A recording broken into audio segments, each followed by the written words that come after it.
Pues si les parece bien, vamos a comenzar nuestra clase del día de hoy. Como Sí, siempre, claro. ofreciéndole a Dios este ratito que apartamos de la vorágine. Está perfectamente claro que venimos del fin de la jornada con todo el cansancio encima, pero es ahí donde la palabra de Dios causa un remanso en el interior. Vamos a agradecerle por todo lo que nos da y todo lo que nos protege, pero como siempre también ofrecerle todo lo que hacemos, todo lo que intentamos y también todo lo que pensamos. En nombre del Padre, y del Hijo, del Espíritu Santo. Amén. Padre nuestro que estás en el cielo, santificado sea tu nombre. Venga a nosotros tu reino. Hágase tu voluntad en la tierra como en el cielo. Danos hoy nuestro pan de cada día. Perdona nuestras ofensas, como también nosotros perdonamos a los que nos ofenden. No nos dejes caer en tentación y líbranos del mal. Amén. Dios te salve María, llena eres de gracia, el Señor es contigo. Bendita eres entre todas las mujeres y bendito es el fruto de tu vientre, Jesús. Santa María, Madre de Dios y Madre nuestra, ruega por nosotros los pecadores, ahora y en la hora de nuestra muerte. Amén. En nombre del Padre y del Hijo y del Espíritu Santo. Amén. Muy bien, pues vamos a comenzar. Recuerden que estamos en nuestro catecismo en la página 181. Vamos a comenzar hoy con el numeral número 634. Bien, recuerden que estamos estudiando esta parte, pues le podemos llamar oscura, negra, que existió después de la muerte de nuestro Señor Jesús en la cruz y que ahí nos quedamos en la última clase, que es el descenso de nuestro Señor Jesucristo a los infiernos. Es una idea de verdad impresionante que no es fácil de digerir. Ya decíamos que uno de los grandes motivos de Jesús Dios para ir al infierno, y lo vamos a ver un poco adelante, es confirmar la buena nueva. Confirmar a todos los malvados que decidieron ir ahí, que se equivocaron, ¿eh? Los que pensaron que Dios no existía, pues les va a quedar claro que sí existía para que no quepa ni la menor duda de ingratitud en Dios. Todos los que están en el infierno, alguien los invitó a portarse bien, a cambiar de actitud.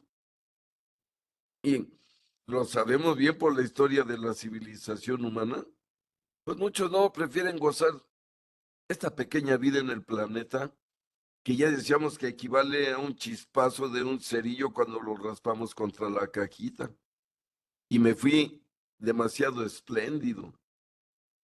Pero vamos a continuar este asunto misterioso del descenso de Cristo a los infiernos. Numeral número 634. Hasta a los muertos ha sido anunciada la buena nueva, como lo dice el primer Papa San Pedro en su primera carta, capítulo 4, versículo 6. El descenso a los infiernos es el pleno cumplimiento del anuncio evangélico de la salvación. En la última fase de la misión mesiánica de Jesús.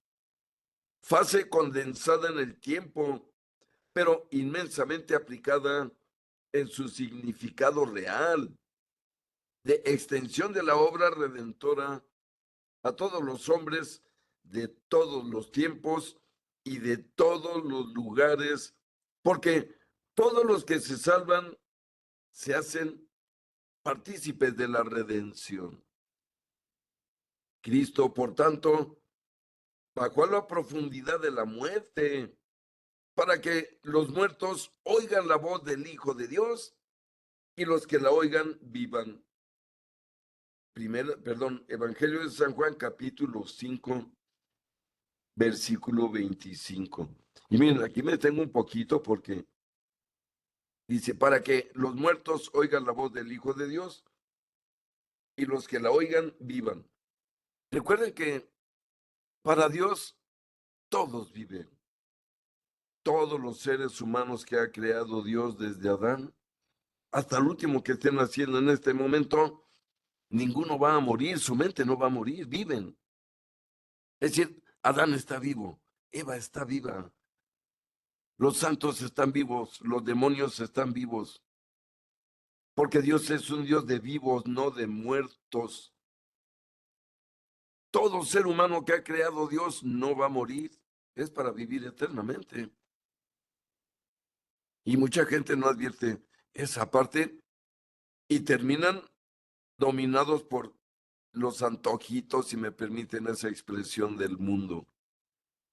Cambiando la salvación por gozar, como decíamos, una infinitesimal situación de momento. Se hace necesario que nuestra mente entienda esto profundamente. Y entendemos claramente que el hecho de que Jesús baje a los infiernos es en realidad un acto de justicia y de amor, como estamos comprobando.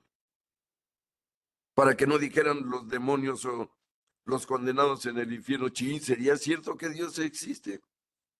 ¿Y dónde están mis familiares que no están aquí? Por eso el Dios bueno, el Dios de toda misericordia, de toda luz, de toda verdad, hasta en los infiernos manifestó que existe, que existió y que existirá.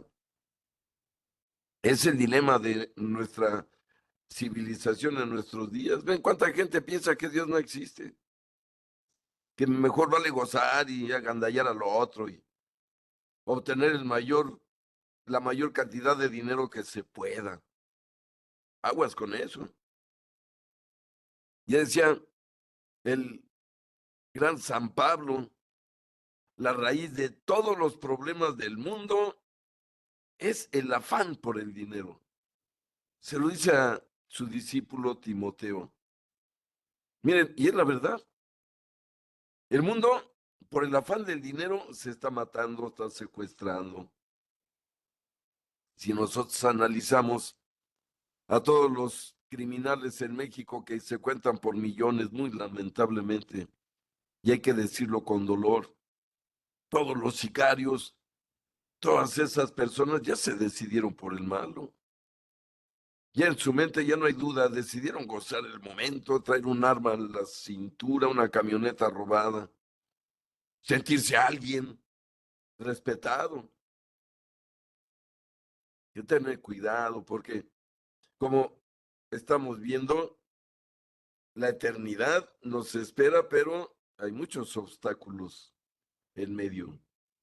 Y la mejor muestra es todas estas almas que se perdieron para siempre y que nadie las puede sacar de ahí. Fíjese qué terrible. Que a veces uno tiene, estarán de acuerdo conmigo, el descanso mental, dice, ay, y hasta dice el dicho, toda tormenta pasa. Y después de la tormenta viene la calma. Y después de la noche más negra, amanece. Pero fíjense, para los que están en los infiernos, no hay ninguna esperanza. La esperanza la tenían mientras vivían aquí. Y la despreciaron, le echaron a un bote de basura. Y salieron a gozar este mundo pequeñísimo que será destruido algún día, como lo hemos comentado. Dios lo creó, Dios lo terminará algún día con fuego, está bien aclarado. Ya no va a haber diluvio ni va a acabar con la humanidad con agua. El día final, el fin del mundo, será con fuego. Lo va a chicharrar de tal manera que no quede vivo absolutamente ningún ser en su superficie. ¿Por qué? Porque no fuimos creados para vivir en este planeta, por bonito que se nos haga y por impresionante que esté. No, fuimos creados, queridos amigos, para ir a la casa del Padre, para trascender. Por lo tanto, entendemos que el Señor no nos quiere para vivir aquí en el planeta Tierra, sino para gozar con Él eternamente en el cielo. Por lo tanto, hay que entender esto. Hasta los que están en el infierno fueron avisados completamente de que Dios existe y que Dios es bueno y que Dios nos quiere en su casa. No donde están todos los demonios, donde están los que escucharon a Satanás. Pero continuamos el número 635 de nuestro catecismo. Perdón, es que de repente se sale el video, pero bueno, voy a continuar.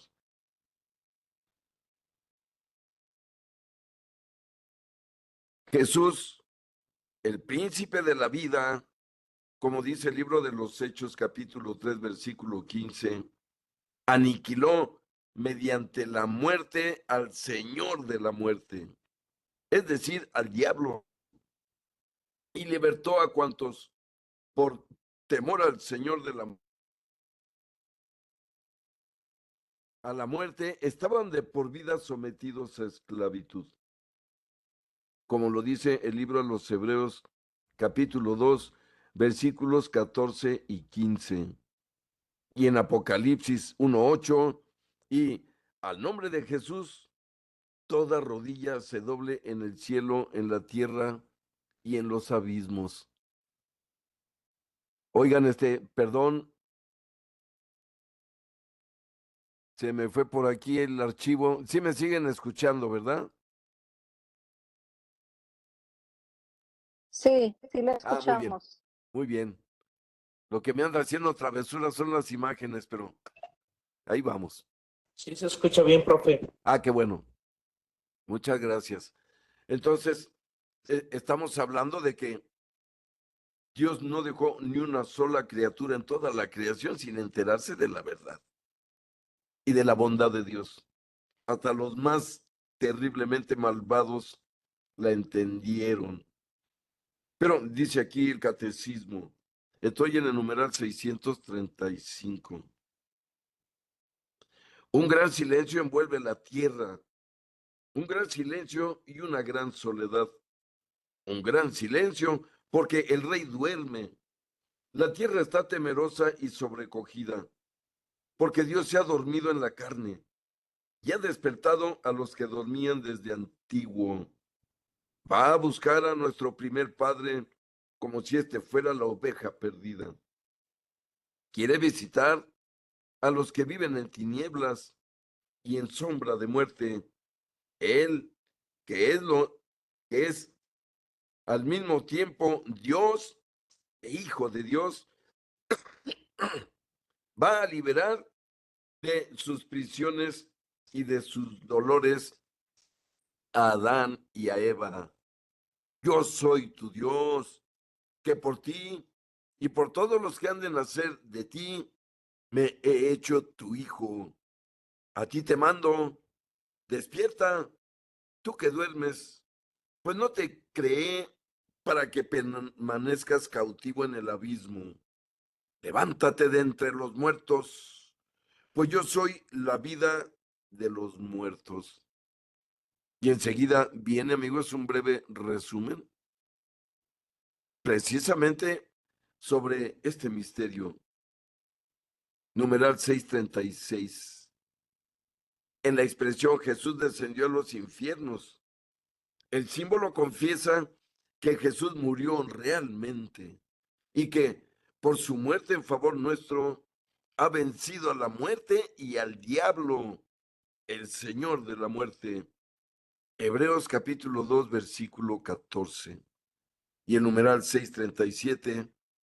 Cristo muerto en su alma unida a su persona divina, descendió a la morada de los muertos, abrió las puertas del cielo a los justos que le habían precedido. Y agrego yo, desde Adán y Eva. Recuerden que cuando Cristo resucitó, Él inaugura la gloria. Él es el primero en entrar y atrás de él entraron millones que estaban esperando entrar. Que, si ustedes recuerdan, morían en gracia de Dios e iban a parar al seno del padre Abraham. No iban al cielo, iban al seno del padre Abraham, que era una especie de limbo que ya no existe. Porque todas esas personas, decíamos desde Adán y Eva, lo que querían era, en realidad, pues, perdón, lo que querían era la salvación, pero a la gloria solo se entra después de la resurrección del dueño de la gloria, del Dios hombre. Por lo tanto, miren, de hecho dice el libro de los Hechos de los Apóstoles y los evangelios narran claramente que cuando Cristo resucitó, tembló y muchos de los que habían vivido en Jerusalén se les aparecieron a muchos. Fíjense lo que ocurrió en Jerusalén. Resucita Cristo y se agolpan todos los que estaban esperando entrar a la gloria. Tantos que muchos, dice la escritura, se aparecieron en las calles de Jerusalén. Eran santos que ya habían vivido santamente, habían merecido la salvación, pero ese día todos absolutamente. Entonces, de lo que estamos hablando es de que hay esta diferencia. Los que rechazaron a Dios y los que aceptaron a Dios. Esa es la gran diferencia. Pero entramos ahora al párrafo 2, que nos aleja de estas cosas tan terribles y nos lleva a la mente pacífica, nos lleva a probar el triunfo eternamente, que nos lleva a sufrir cualquier cosa, con tal de nosotros mismos experimentar esa resurrección prometida. Dice el párrafo 2, estamos en el numeral 638. Al tercer día resucitó de entre los muertos. Miren, este acto es único en la civilización humana. No había ocurrido ni habrá de ocurrir nunca más, nunca más. Es un solo acto de Dios en este planetita, como ya veíamos, tan pequeño y aparentemente extraviado en la Vía Láctea. Con este acto, Dios, en la persona del Hijo, destrozó a la muerte, a todos los criminales juntos de todas las edades, de todas las épocas. Miren, el criminal sigue amenazando al bueno con lo mismo: te voy a matar, te voy a lastimar, te voy a quitar lo tuyo. Sí, la humanidad malvada no ha cambiado. Pero fíjense qué hermoso entender que todo eso ya lo venció Cristo. Desde hace más de 2000 años o 2000 años. Y nosotros venceremos a la muerte, a los malvados y a todo eso si no nos apartamos del camino de Dios. Que recuerden algo, perdón por recordárselo, pero el camino es angosto, tiene espinas, tiene amargo, tiene sufrimiento. Yo les pregunto, ¿le entran? Cada quien responde. Acuérdense que nos dice nuestro Señor: aquel que me quiera seguir, en primer lugar, niéguese a sí mismo, es decir, renuncia a todos sus defectos y problemas interiores. Después, tome su cruz de cada día. Fíjense lo que dice nuestro Señor. Tome su cruz de cada día. Yo les pregunto, ¿qué entienden por cruz, amigos? Yo por cruz entiendo sufrimiento inmerecido, ¿eh? Porque el sufrimiento que nos llega merecido, eso no es cruz, eso es justicia. No, lo que Dios me toma como cruz es aquel sufrimiento que no merecí, que no merezco, que no espero, como el sufrimiento del santo Job, que era un hombre justo, agradable a Dios, y que sin embargo Dios lo probó de una manera horrible, incluso dejando a Satanás que le contagiara de una enfermedad que eran puras llagas como de lepra en todo su cuerpo. Pero miren, Job no se dio. Permítanme la expresión, nunca se rajó, sí se quejaba, sí protestaba, pero jamás abandonó a Dios o le dio la espalda. Recuerden que su frase es, tú me lo diste, tú me lo quitaste, bendito seas. Por lo tanto, amigos, la resurrección, pues, es el tema de temas. Con este tema y con esta revelación, Dios nuestro Señor nos salva, nos salva. Miren, para los que creemos en esto, pues dejamos de tener miedo a la muerte. No digo que no le tengamos un miedo humano, pero miren, dice San Pablo cuando entendió esto. Con todo, cuando ya entendí, dice San Pablo, quisiera morirme para irme a abrazar con mi Señor, pero sé que me tengo que quedar aquí porque tengo que terminar la misión que me mandó Él, precisamente para merecer resucitar hacia su casa. Esto lo entendieron muchos santos y muchos mártires. Sí, la resurrección nos hace cambiar todo en el interior. Dice San Pablo, si Cristo no resucitó, mejor bebamos y comamos, y disfrutemos. Claro que no. Miren, si Cristo no resucitó, ¿ustedes creen que Pedro se hubiera dejado matar por alguien que no resucitó y que les mintió? No, hombre, por supuesto que no. Pablo mismo.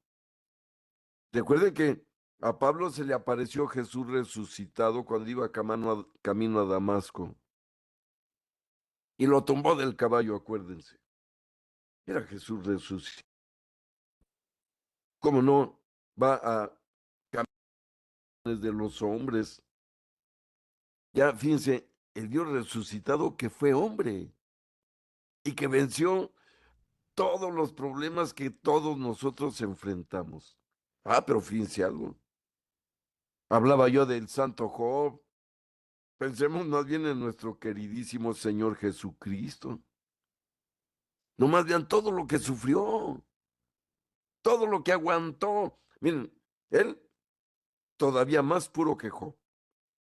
Si Job no merecía lo que le hizo Satanás, Jesucristo mucho menos merecía la manera en que lo tratamos los hombres, que salió de la vida humana ensangrentado, escurriendo sangre, azotado, ofendido, escupido, orinado. Y fíjense, no por eso se desquitó, ni tomó revancha. Más bien, acabó con todo ese mal con su resurrección. Vamos, amigos, entonces al numeral 638. Y dice nuestro catecismo, les anunciamos la buena nueva de que la promesa hecha a los padres, Dios la ha cumplido en nosotros, los hijos, al resucitar a Jesús. Hechos 13, versículos 32 y 33. Qué bien explicado. La resurrección de Jesús es la verdad culminante de nuestra fe en Cristo, creída y vivida por la primera comunidad cristiana como verdad central, transmitida como fundamental por la tradición, establecida en los documentos del Nuevo Testamento, predicada como parte esencial del misterio pascual, al mismo tiempo que la cruz. Y dice aquí, en la liturgia bizantina, Cristo ha resucitado de entre los muertos. Con su muerte ha vencido a la muerte y a los muertos ha dado la vida. Mire, parece un juego de palabras, pero no lo es. Cristo ha resucitado de entre los muertos y con su muerte ha vencido a la muerte. Qué increíble. A la muerte misma. Recuerden que a Jesús no lo mató nadie. Él dio su vida porque quiso, porque tiene poder para darla y tiene poder para recobrarla de nuevo. Nunca se nos olviden esas respuestas de nuestro Señor Dios y hombre. Pero nos sigue diciendo aquí el acontecimiento histórico y trascendente de la resurrección de Cristo. Numeral 639. El misterio de la resurrección de Cristo es un acontecimiento real que tuvo manifestaciones históricamente comprobadas como lo atestigua el Nuevo Testamento. Ya San Pablo, hacia el año 56, puede escribir a los corintios, porque les transmití en primer lugar lo que a mi vez recibí, que Cristo murió por nuestros pecados, según las Escrituras, que fue sepultado y que resucitó al tercer día, según las Escrituras, que se apareció a Cefas y luego a los 12. Primera Corintios capítulo 15, versículos 3 y 4. El apóstol habla aquí de la tradición viva de la resurrección que recibió después de su conversión a las puertas de Damasco. Y lo viene en numeral 640, el sepulcro vacío.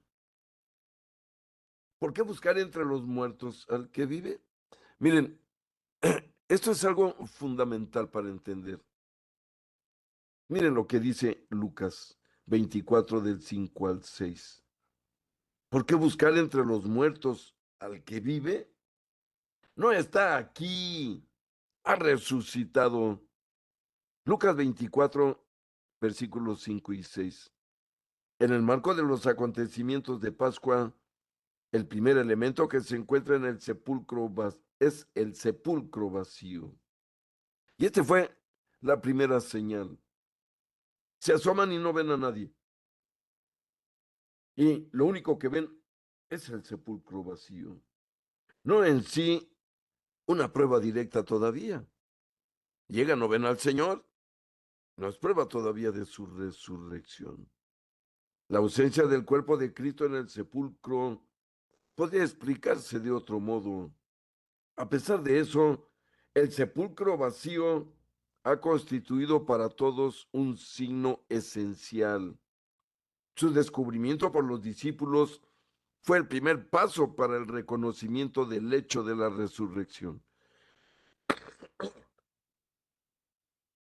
Es el caso, en primer lugar, de las santas mujeres. Después de Pedro, el discípulo que Jesús amaba, Juan 22, afirma que al entrar en el sepulcro vacío y al descubrir las vendas en el suelo, como dice Juan 20, versículo 6, vio y creyó. Juan 28. Eso supone que constató en el estado del sepulcro vacío que la ausencia del cuerpo de Jesús no había podido ser obra humana y que Jesús no había vuelto simplemente a una vida terrenal, como había sido el caso de Lázaro. Y yo agregaría, y otras personas que Jesús resucitó, que ya habían muerto simplemente en el mundo. Miren, aquí recuerden que cuando les avisan a los apóstoles que no está Jesús en la tumba, recuerden que los romanos habían puesto una piedra gigantesca en la entrada de esta tumba, que eran pequeñas cuevas que pertenecía a José de Arimatea. Y recuerden que cuando llegan las mujeres ven abierta la tumba y no ven a Jesús y van y le avisan a los discípulos. Y dice el Evangelio de San Juan en el capítulo 20 que salieron corriendo Pedro y Juan hacia el sepulcro. Estaban en la casa de Marcos, todos reunidos, espantados, con miedo. Acababan de matar a su señor hacía 2 días. Y entonces corren Pedro y Juan. Y dice la Biblia que obviamente llegó primero Juan, corría más rápido que Pedro. Claramente, Juan era un adolescente, Pedro ya era un viejo. Pero ocurre que llega Juan y no entra, sino que se espera a que llegue Pedro, quien era el jefe, quien era el encargado. Y entonces, respetando esa jerarquía, llega Pedro y entra en la tumba. Y entonces sí comprueban los dos que no está ahí. Solo descubren que está su manto enrollado en un extremo. Miren, ahora sabemos que es la síndone de Turín, la sagrada, la sábana santa. Ya les he mandado por ahí el video sobre este misterio. De hecho, la sábana santa es testimonio físico, es testimonio científico de la resurrección de Jesús.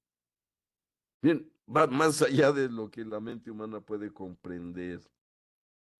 Como Jesús dejó marcada esa tela como con rayo láser, con sus heridas, con sus, eh, vamos a vivir derrames de sangre. En la tela quedaron marcados cada uno de los piquetes de la corona de espinas. Es algo impresionante. Y se lo digo porque ahora se ha comprobado científicamente que lo que está ahí es sangre, que la síndone tiene los 2000 años. Y gracias a que encontraron polen en la tela, comprobaron que el polen era de flores que solo se dan en Palestina, en ningún otro lugar del planeta. No estamos hablando de algo que va más allá. Por lo tanto, Pedro comprueba que ya no está el Señor allí. Pero luego entendemos que Jesús se aparece en primer lugar a las mujeres y más específicamente a María Magdalena, numeral 641, las apariciones del resucitado. María Magdalena y las santas mujeres que iban a embalsamar el cuerpo de Jesús, enterrado a prisa en la tarde del Viernes Santo, por la llegada del sábado de los judíos, fueron las primeras en encontrar al resucitado. Así las mujeres fueron las primeras mensajeras de la resurrección. Cristo para los propios apóstoles. Dice, así, perdón, así las mujeres fueron las primeras mensajeras de la resurrección de Cristo para los propios apóstoles.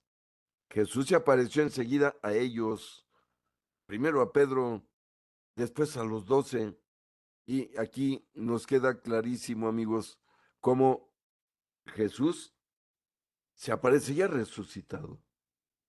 Es la escena en la playa, donde los espera ya con un pescadito y todo eso.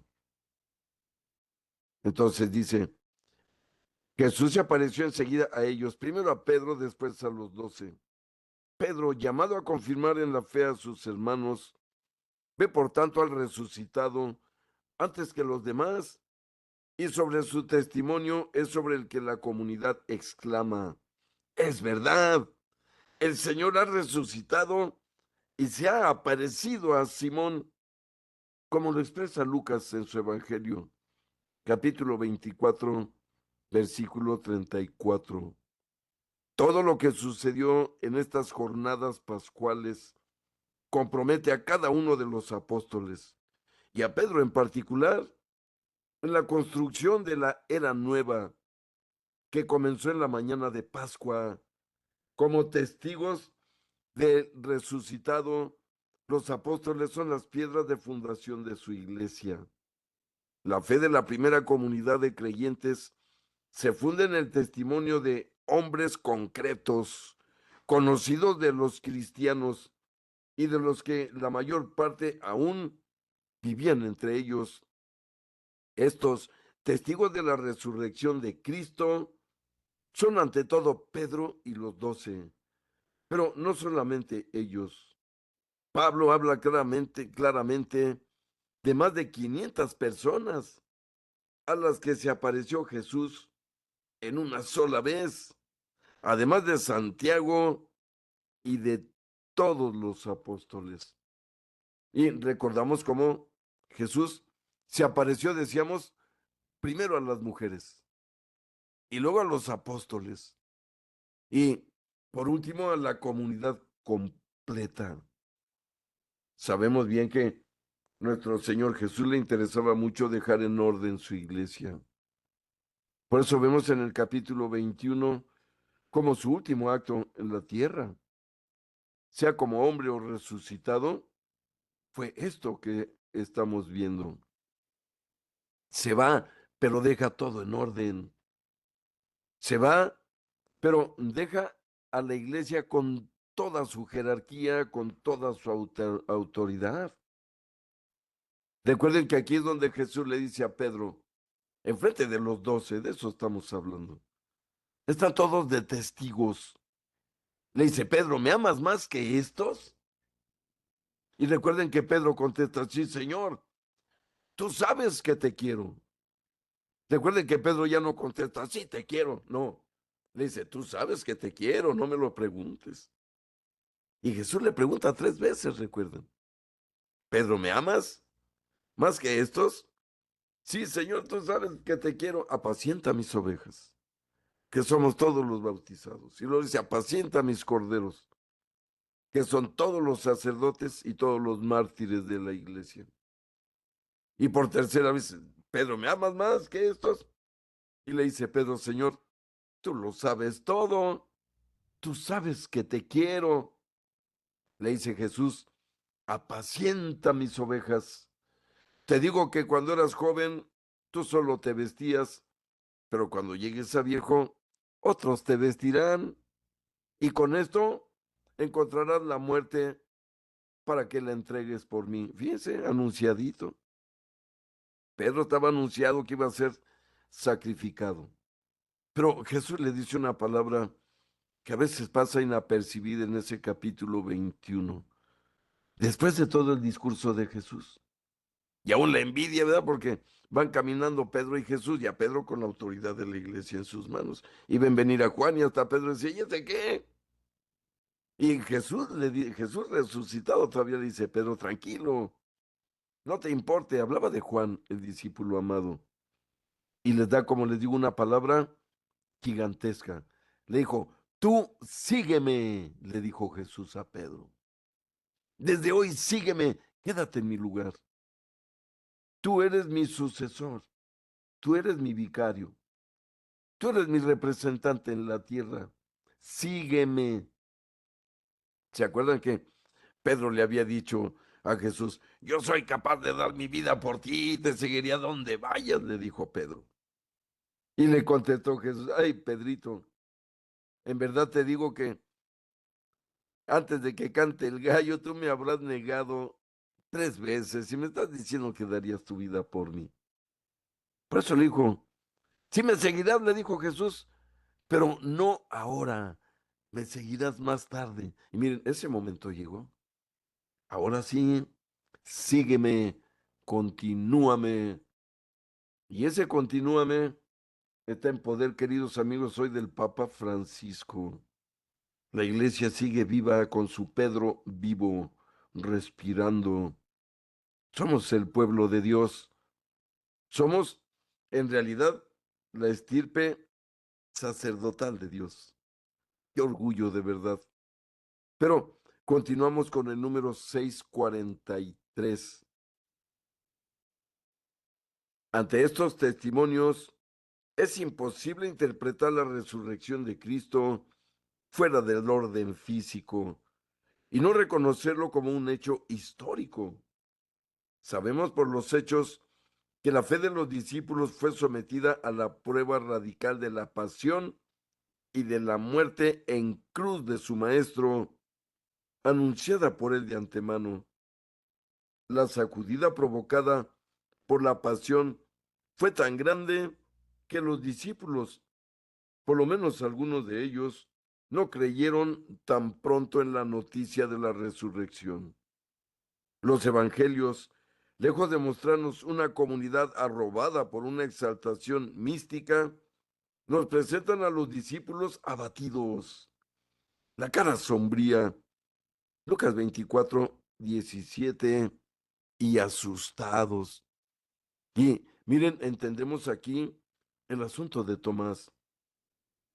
Recuerden que Cristo ya estaba resucitado, pero como se habían reunido y Tomás no estaba ahí, cuando ven a Tomás, oye, vimos a Cristo resucitado y no estabas. Y entonces dijo a Tomás su famosa frase, yo hasta no ver, no creer. Y no creyó. Pero recuerden, amigos, que estando reunidos una semana después, con las puertas cerradas de aquel eh, edificio por miedo a los judíos, ¿sí?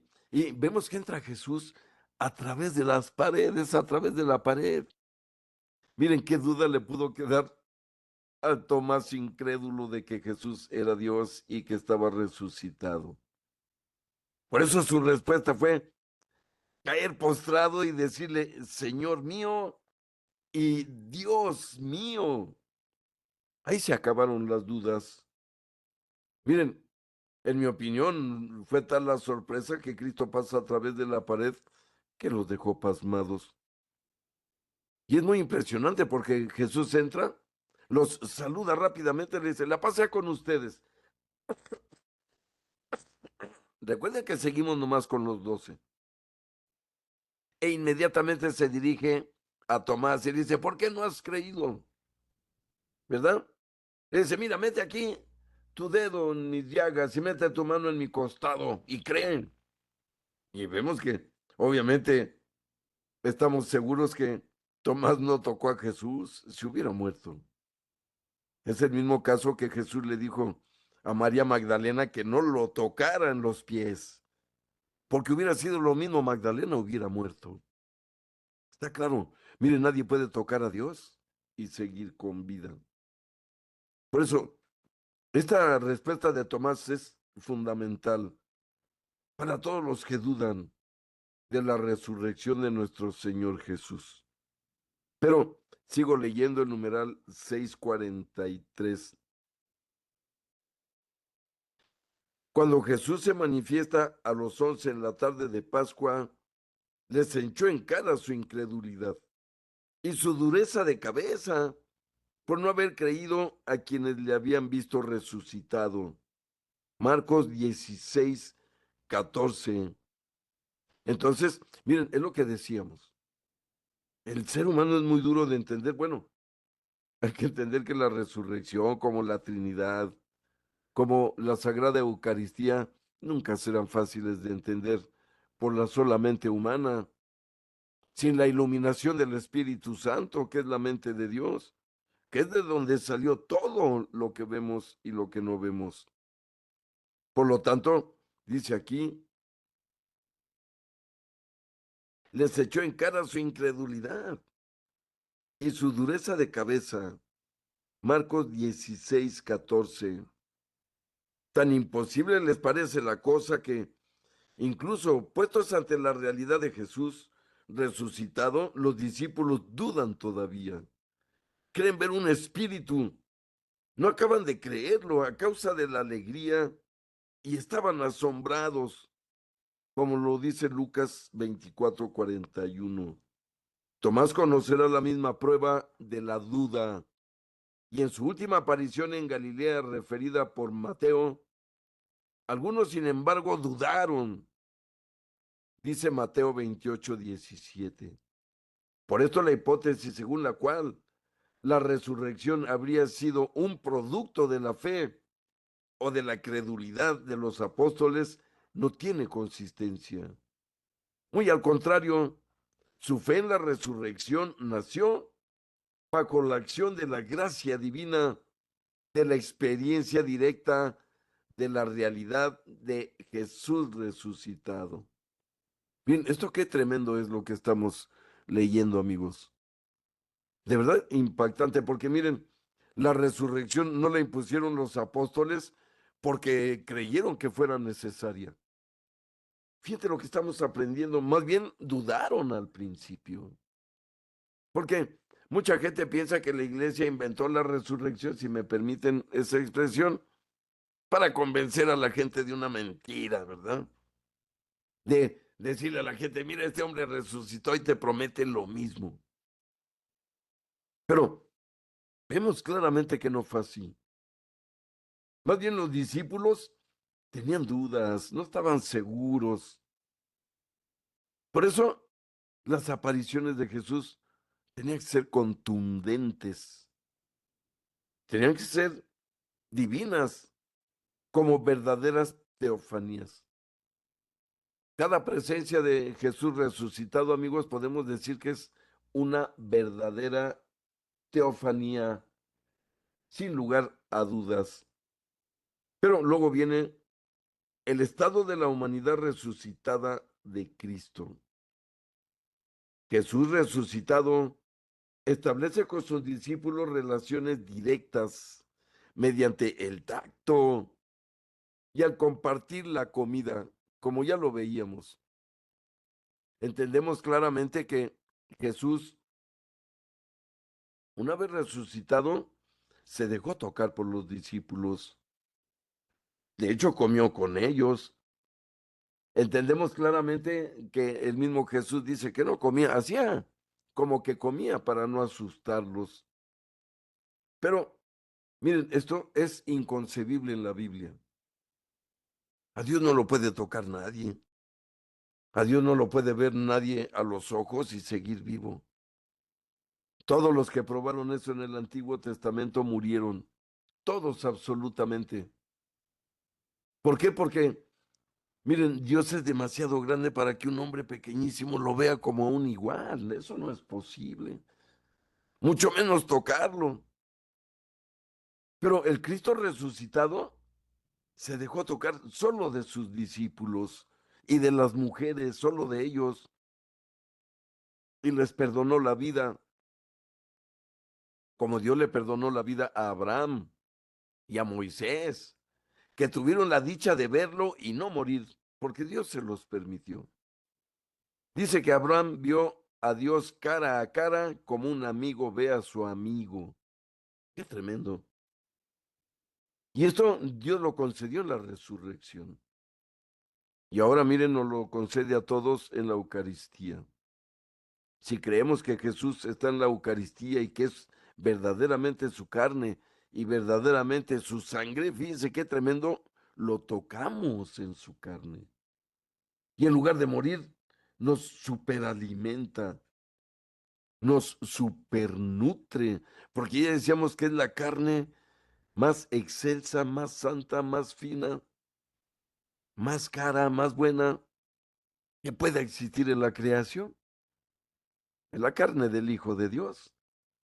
En el Antiguo Testamento se comían vacas y comían becerros y comían borregos y ovejas.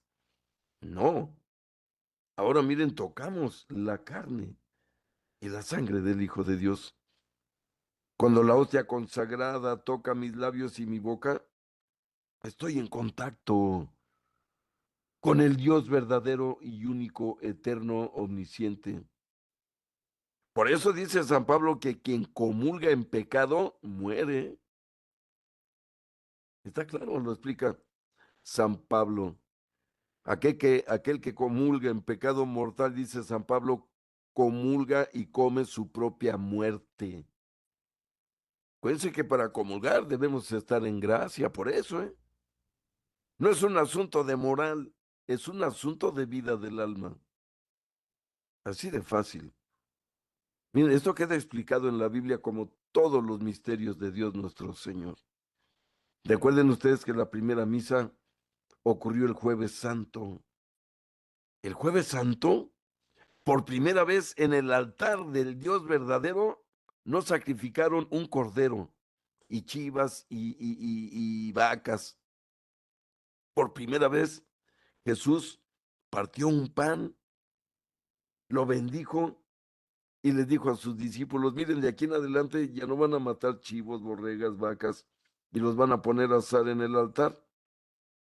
A partir de hoy se van a comer mi carne que está representada en este pan, que yo convierto en carne y mi sangre por mi poder. Y esa es la verdad. Recuerden que el pan se convierte en la carne y la sangre de Cristo por la bendición. Lo explica San Ambrosio. Si Dios creó de la nada lo que existe, con más poder puede cambiar algo sustancial en otra cosa que ya existe. Si Dios puede hacer lo que Él quiera. Por lo tanto, es una verdad. Cuando comulgamos, tocamos a Dios con nuestros labios y va a parar a nuestro interior. Miren, si pudiéramos verlo con un aparato que detectara esto, nos veríamos como una custodia viva. Nos veríamos iluminados por la hostia que entró en nosotros. Que claro, puede salir de ahí con el primer pecado grave que cometamos. Dios sale de nuestro cuerpo, de nuestro interior. Dios no puede convivir con el pecado en nuestro interior, o con nuestro doblez, o con nuestros vicios que dañan a todos en nuestro entorno. No, volvemos a lo mismo. El que me quiera seguir renuncia a sí mismo, tome su cruz de cada día y ahora sí, sígame, es decir, imíteme, tome mi lugar a donde vaya. Qué tremendo.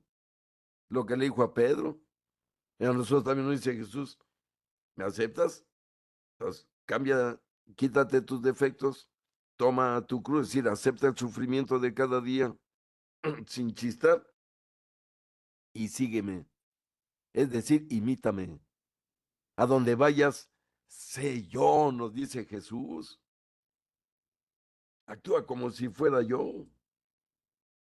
Recuerden que San Pablo nos advierte que cuando vemos un rostro humano estamos viendo a Jesús. Cuando vemos a nuestra pareja estamos viendo a Jesús. Cuando vemos a una persona indigente estamos viendo a Jesús. Es una verdad que reveló la Madre Teresa de una manera de verdad poderosa. Porque un día le preguntaron a la Madre Teresa, un periodista, ¿verdad? Inglés. Oiga, madre, ¿por qué hace eso que la vemos hacer? Le recuerdo que la Madre Teresa no llevaba a las personas a veces a curarlas. No. Miren, la Madre Teresa en Calcuta, donde se santificó, veía moribundos y se los llevaba solo a morir en una cama humana, porque se morían en la calle. Ya nomás les echaban costales de cal y ahí los dejaban en las calles de Calcuta. Y la Madre Teresa los levantaba, se los llevaba a su casa de asistencia y todavía iba y les decía a los hinduistas o a los musulmanes, que son la gran mayoría de Calcuta, que los ayudaran a bien morir. Y un día un periodista le dice, ¿por qué hace esto, Madre Teresa? Porque se ensucia sus manos a levantar un enfermo ya casi putrefacto. Y entonces le dice el periodista, miren, yo no haría eso ni por $500,000, le dijo. Fíjense la mente materialista. Y le contestó la Madre Teresa de Calcuta. No, no, claro, yo tampoco lo haría por $500,000, por supuesto que no. Pero lo hago porque a quien estoy viendo ahí tirado es Jesús a quien veo tirado. Miren, esto conmovió y la llevó a ganar el premio Nobel. Así debemos ver al prójimo, como a Jesús, si no, no lo vamos a poder amar como nos lo pide Jesús. Y les dijo la Madre Teresa, aquí estoy viendo ahí tirado y malolientes a nuestro Señor Jesús, ¿cómo lo voy a dejar ahí tirado? Esta es la verdad, pero a veces se nos hace difícil el aceptar el sufrimiento, el aceptar que Cristo mismo sufrió, pero lo indecible, María también sufrió, pero mucho más que el 99% de mujeres que hayan vivido. Ya con el hecho de que le tocó ver morir a su hijo ante sus ojos y verlo agonizar. Bien, uno diría, pues, ¿por qué le mandó Dios ese sufrimiento a esa mujer tan hermosa, tan buena, tan perfecta, tan amable, que nos trajo la salvación a todos los seres humanos en este planeta? Pero hemos dicho una y otra vez que el sufrimiento es inherente a la salvación. Si no se escapó Jesús de sufrir y su madre, ¿quiénes somos nosotros para querer salir de aquí en un lecho de rosas, que no me pase absolutamente nada malo? Recuerde que hablamos de Pablo y de Pedro, pues ellos murieron asesinados por andar hablando de Cristo. No solo ellos, los 11 apóstoles, excepto Juanito, porque se quedó a cuidar a su mamá, todos murieron asesinados por hablar de Cristo. Mucha gente podría decir, pues, al final les fue mal, ¿verdad? Al final perdieron, pues no, porque cada martirio los lanzó directo en los brazos de Cristo a la resurrección eterna. Esa es la gran diferencia de los que creemos. Pero voy a leer el 645. El estado de la humanidad resucitada de Cristo. Jesús resucitado establece con sus discípulos relaciones directas mediante el tacto. Ya decíamos, y el compartir la comida. Les invita así a reconocer que Él no es un espíritu, pero sobre todo a que comprueben que el cuerpo resucitado con el que se presenta ante ellos es el mismo que ha sido martirizado y crucificado, ya que sigue llevando las huellas de su pasión. Miren qué impresionante esto. O sea, resucita a Cristo, pero con las huellas de su vida humana, con las heridas que le causamos. Este cuerpo auténtico y real posee, sin embargo, al mismo tiempo las propiedades nuevas de un cuerpo glorioso. No está situado en el espacio ni en el tiempo, pero puede hacerse presente a su voluntad donde quiere y cuando quiere, porque su humanidad ya no puede ser retenida en la tierra y no pertenece ya más al dominio divino del Padre. Por esta razón también Jesús resucitado es soberanamente libre de aparecer como quiere, bajo la apariencia de un jardinero o bajo otra figura, como dice Marcos 16:12, distinta de la que les era familiar a los discípulos, y eso para suscitar su fe. Y el mejor ejemplo, amigos, es el caso de los discípulos de Emaús, si se acuerdan. Ahí vemos que ya Jesús no tiene humanidad, absolutamente. Se les aparece de repente en el camino, acuérdense, y se les une como para acompañarse, y los ve bien tristes y les pregunta, ¿de qué vienen hablando? Y le dicen los discípulos, fíjense, no lo reconocen. Se vistió, seguramente se disfrazó de un campesino, como dice aquí. Si no, lo hubieran reconocido de inmediato. Con eso demuestra que es ya Dios, ya absolutamente nada humano en el Cristo resucitado.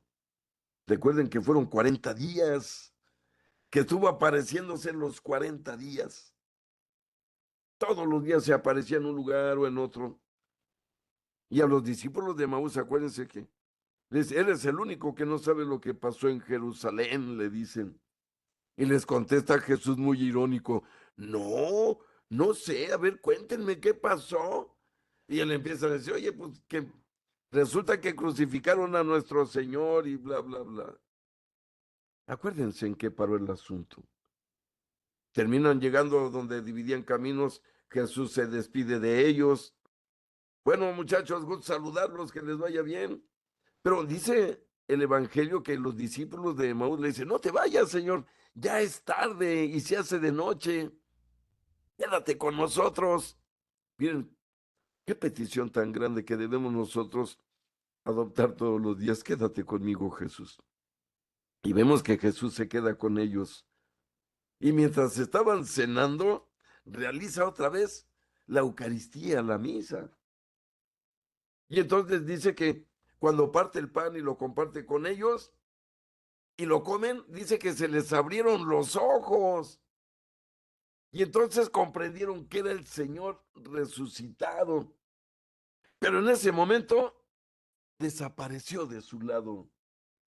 Miren, qué escena tan impresionante del Cristo resucitado, que tiene el poder de aparecerse donde quiere, a la hora que quiere, con la imagen que quiere. Insisto, comprobando que ya no está sujeto a la gravedad, a las leyes químicas, físicas. Ya es solo Dios Padre, Hijo y Espíritu Santo en su esencia pura. Pero, queridos amigos, tenemos que pararle ahí por el día de hoy, pues se nos ha terminado el tiempo. Si no hay preguntas, dudas, comentarios, ahí le dejamos por el día de hoy.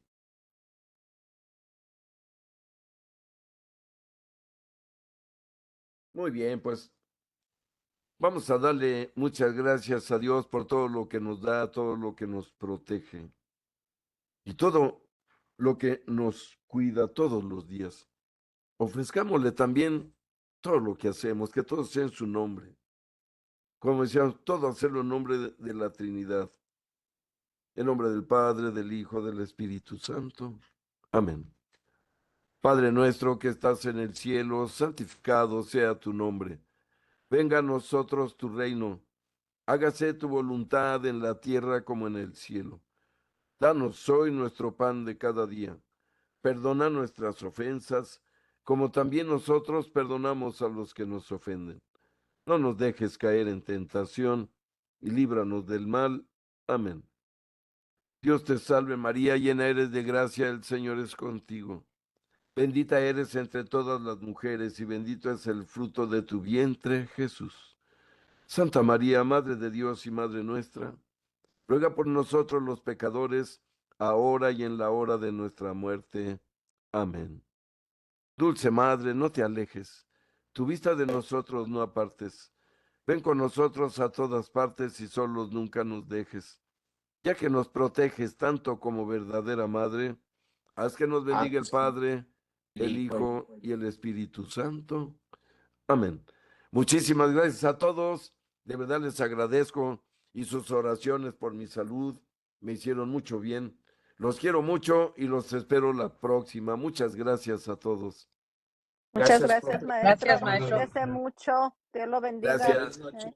Muchas Se lo estima. bendiciones Buenas noches. y Gracias. un abrazo fuerte a todos. Gracias, Buenas maestro noches, Jaime. maestro. Buenas Bye. noches a todos.